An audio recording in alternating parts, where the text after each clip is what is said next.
अब हम लोग आगे पढ़ते हैं। तो आगे अब क्या है देखिए, तो क्या करता है कि if there is surplus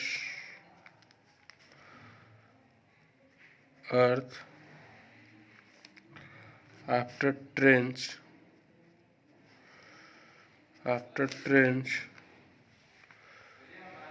and plinth filling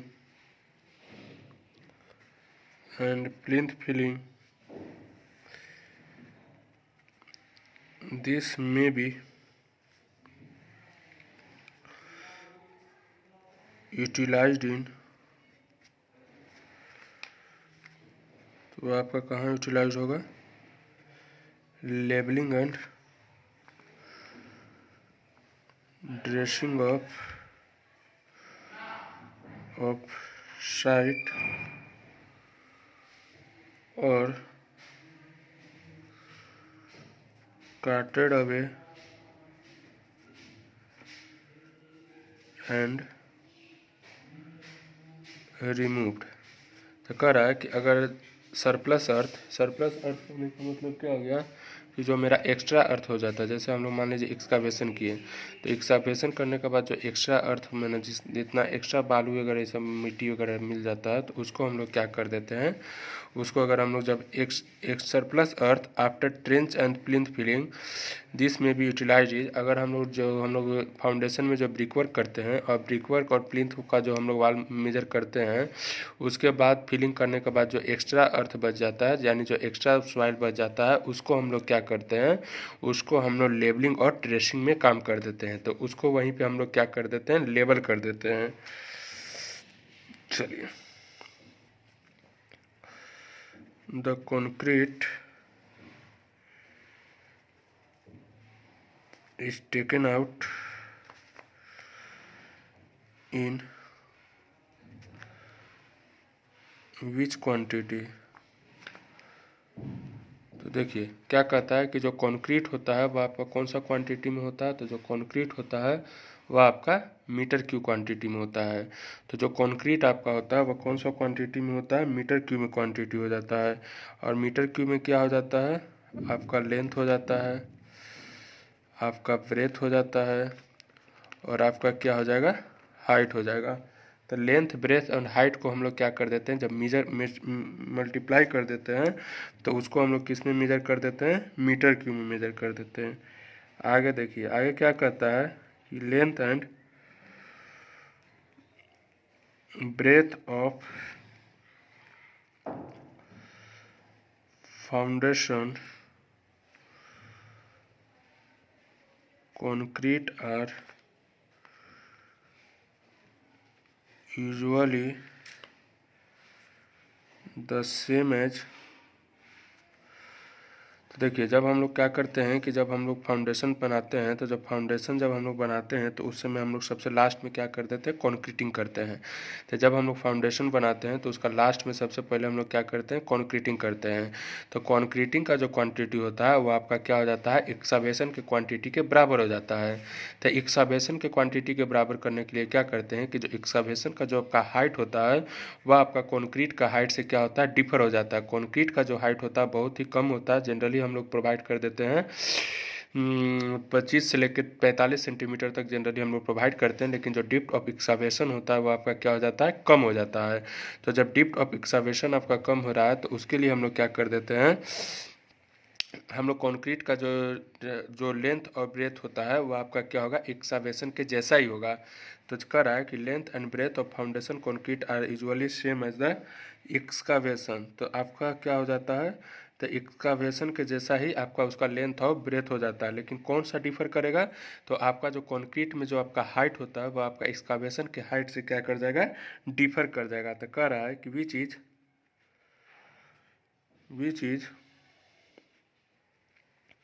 differ from the excavation। तो एक्सकावेशन से कौन आपका डिफर हो रहा है, तो आपका डेप्थ और थिकनेस। तो जो आपका डेप्थ और थिकनेस होता है वो आपका क्या हो जाता है, कंक्रीट के एक्सकवेशन से क्या हो जा रहा है, डिफर हो जा रहा है। यानी कह रहा है कि जो लेंथ और ब्रेथ होता है वो आपका जो एक्सकवेशन का जो लेंथ और ब्रेथ होता है, कंक्रीट का लेंथ और ब्रेथ इक्वल होता है, लेकिन जो कंक्रीट का जो आपका हाइट होता है वह आपका एक्सकवेशन के हाइट से क्या हो जाता है, चेंज हो जाता है। तो हम लोग को याद रखना है कि कंक्रीट का जो कंडीशन होता है तो उसका जो लेंथ और ब्रेथ होता है वह आपका फाउंडेशन के जैसा ही होता है, लेकिन आपका उसका जो हाइट होता है वह आपका क्या हो जाता है, डिफर हो जाता है। अब हम लोग समझने का कोशिश करते हैं कि the thickness of concrete varies from 20 centimetre to 45 centimetre, यानी आपका 9 इंच से 18 इंच। तो जनरली जो थिकनेस ऑफ कंक्रीट होता है आपका कितना वेरीज करता है, तो जनरली जो थिकनेस ऑफ कंक्रीट होता है आपका 20 से लेकर 45 सेंटीमीटर तक वेरी करता है, लेकिन जो नॉर्मली हम लोग प्रोवाइड करते हैं the thickness of concrete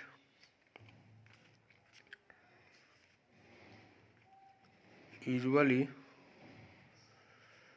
taken as 30 centimetre.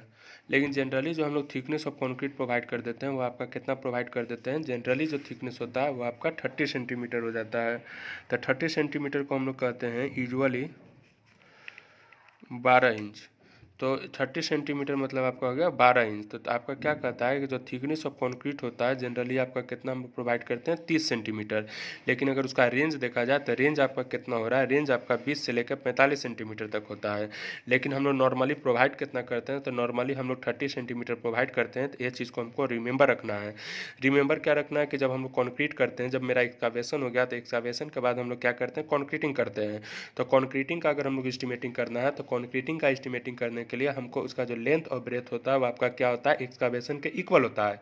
लेकिन जब उसका अगर हम लोग हाइट का बात करते हैं तो जो हाइट हो जाता है वो आपका क्या हो जाता है, डिफर हो जाता है। तब जब हाइट और थिकनेस अगर डिफर हो रहा है तो जनरली हम लोग अब समझेंगे कि थिकनेस कितना होगा। तो थिकनेस आपका कितना हो जाएगा, तो थिकनेस आपका 20 से लेकर 45 सेंटीमीटर तक हम लोग क्या कर देते हैं, प्रोवाइड कर देते हैं। लेकिन अगर पूछ रहा है कि आपका जो कंक्रीट का जो जनरली हम लोग थिकनेस प्रोवाइड करते हैं वो आपका कितना प्रोवाइड करते हैं, तो कंक्रीट का जो जनरली थिकनेस होता है वो आपका कितना हो जाता है, 30 सेंटीमीटर हो जाता है। चलिए अब हम लोग आगे पढ़ते हैं।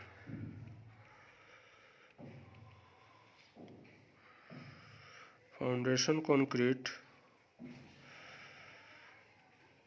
कंसिस्ट ऑफ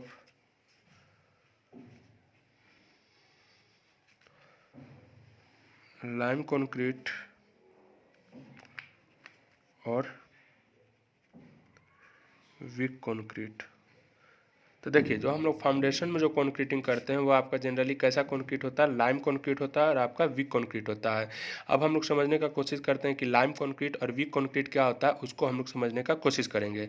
तो जो लाइम कंक्रीट और वीक कंक्रीट होता है उसमें जो आपका प्रोपोर्शनलिटी लिमिट होता है, जैसे आपका 1 2 3 हो गया, 1 2 4 हो गया, तो ये सब जो प्रोपोर्शनलिटी होता है इसमें आपका क्या होता है, लाइम कंक्रीटिंग में कि जब आपका फाइन एग्रीगेट, कोर्स एग्रीगेट और सीमेंट का मिक्सिंग होता है, तो उसमें जो कोर्स एग्रीगेट का जो मात्रा होगा उसमें आपका क्या हो जाएगा, ज़्यादा होगा। तो उस कंक्रीट को हम लोग क्या कर देंगे, लाइम कंक्रीट कर देंगे। तो जिस कंक्रीट में आपका कोर्स एग्रीगेट का मात्रा ज़्यादा होता है उस कंक्रीट को हम लोग क्या कर देते हैं, लाइम कंक्रीट कर देते हैं। तो जो फाउंडेशन कंक्रीट करेगा वो आपका कौन सा कंक्रीट कंसिस्ट कर रहा है, फाउंडेशन, तो लाइम कंक्रीट, और साथ साथ आपका कौन सा कंक्रीट कर रहा है, वीक कंक्रीट कर रहा है। तो लाइम कंक्रीट क्या होता है, तो लाइम कंक्रीट उसको कहते हैं कि जो आपका क्या होता है, जिसमें आपका कोर्स एग्रीगेट का मात्रा क्या हो जाता है, ज़्यादा हो जाता है, तो उसको हम लोग लाइम कंक्रीट कर देते हैं। तो अब जब लाइम कंक्रीट का बात आ ही गया तो अब हम लोग इसको आगे पढ़ते हैं, उसका प्रोपोर्शनलिटी लिमिट के बारे में समझते हैं कि उसका प्रोपोर्शन कितना है। तो देखिए क्या कहता है कि the proportion of cement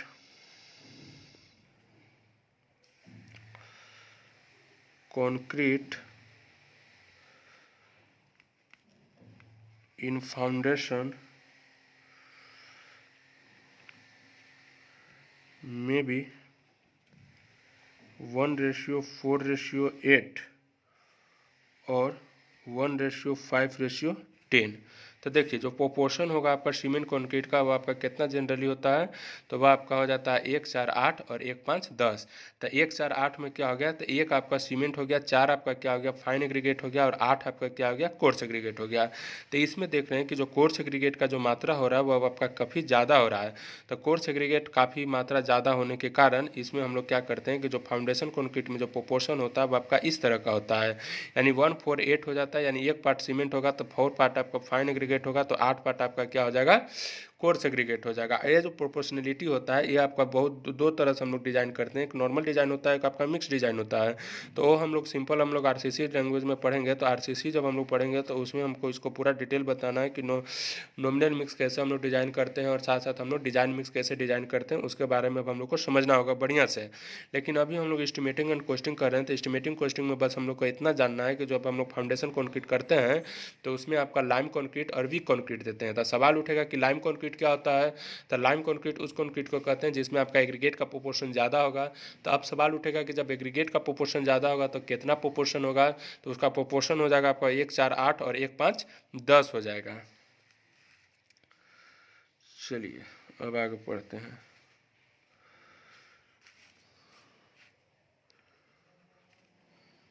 When the soil is soft or bad, one layer of dry brick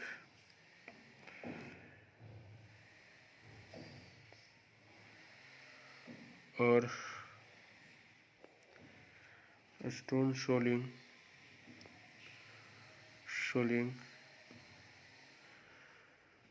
is applied below the। अब देखिए अगर मान लीजिए हम एक्सकावेशन किए और एक्सकावेशन करने के बाद अगर मेरा सॉइल जो है काफ़ी बहुत ज़्यादा सॉफ्ट मात्रा में आ गया, सॉफ्ट या बैड हो गया सॉइल, तो आपका उसमें हम लोग क्या करते हैं कि एक लेयर का हम लोग ड्राई ब्रिक का और स्टोन का सोलिंग कर देते हैं, ताकि जो मेरा फाउंडेशन हो जाएगा वो आपका क्या हो जाएगा, उसको एक बेस मिल जाएगा। तो इसलिए हम लोग सोलिंग करते हैं। सोलिंग करने का मेन पर्पस ही होता है कि जब हम लोग एक्सकावेशन करते हैं तो एक्सकावेशन में जो आपका जो सॉइल होता है वह कभी कभी आपका कमज़ोर निकल जाता है। तो सॉइल कमज़ोर होने का मतलब क्या होता है कि जो सॉइल का जो कोहेसिवनेस होगा वो आपका क्या होगा, कम होगा, यानी उसका जो पार्टिकल का जो बीच में बॉन्डिंग होगा वो आपका क्या होगा, बहुत ही कम होगा। तो पार्टिकल के बीच में बहुत ही बॉन्डिंग कम होने के कारण वह क्या होता है कि एक लेयर का हम लोग क्या कर देते हैं, सोलिंग प्रोवाइड कर देते हैं। या तो हम लोग ब्रिक का सोलिंग प्रोवाइड कर देंगे या हम लोग स्टोन का सोलिंग प्रोवाइड कर देंगे। तो इससे हम लोग का क्या होगा कि जो मेरा सॉइल से डायरेक्ट जो मेरा अटैचमेंट हो जाएगा वो अब सॉइल से डायरेक्ट अटैचमेंट ना होकर मेरा किससे हो जाएगा, ब्रिक या स्टोन से हो जाएगा। इसलिए हम लोग क्या करते हैं कि ब्रिक और स्टोन का सोलिंग कर देते हैं। तो कह रहा है कि when the soil is soft और bad, one layer of the dry brick और stone soling is applied below the. तो जब फाउंडेशन कंक्रीट जब हम लोग करते हैं तो उसके बिलो हम लोग क्या कर देते हैं, फाउंडेशन कंक्रीट। तो जब हम लोग फाउंडेशन कंक्रीटिंग करते हैं तो उसके बिले हम लोग क्या कर देते हैं कि हम लोग एक लेयर का सोलिंग प्रोवाइड कर देते हैं। चलिए, तो जब अब हम लोग सोलिंग प्रोवाइड कर देते हैं तो अब जाहिर से बात होगा कि हमको सवाल उठेगा कि जो सोलिंग होता है उसको हम लोग कैसे मेजर करते हैं। तो सोलिंग को मेजर करने के लिए क्या कहता है कि द सोलिंग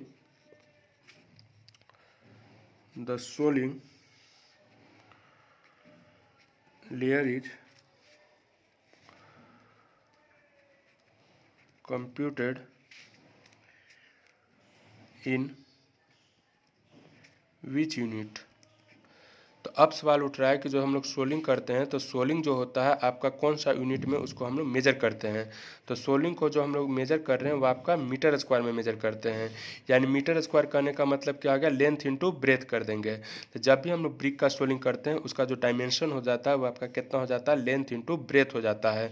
तो जब भी हम लोग सोलिंग करेंगे तो सोलिंग को हम लोग कैसे कर देंगे, लेंथ इंटू ब्रेथ में कर देंगे। तो मीटर स्क्वायर, तो अब सवाल उठेगा कि metre square measure in which unit. तो मीटर स्क्वायर में हम लोग क्या कर देते हैं, आपका लेंथ इनटू ब्रेथ कर देते हैं। चलिए ओके, तो अब हम लोग आगे प्रोवाइड करेंगे इसको। ओके।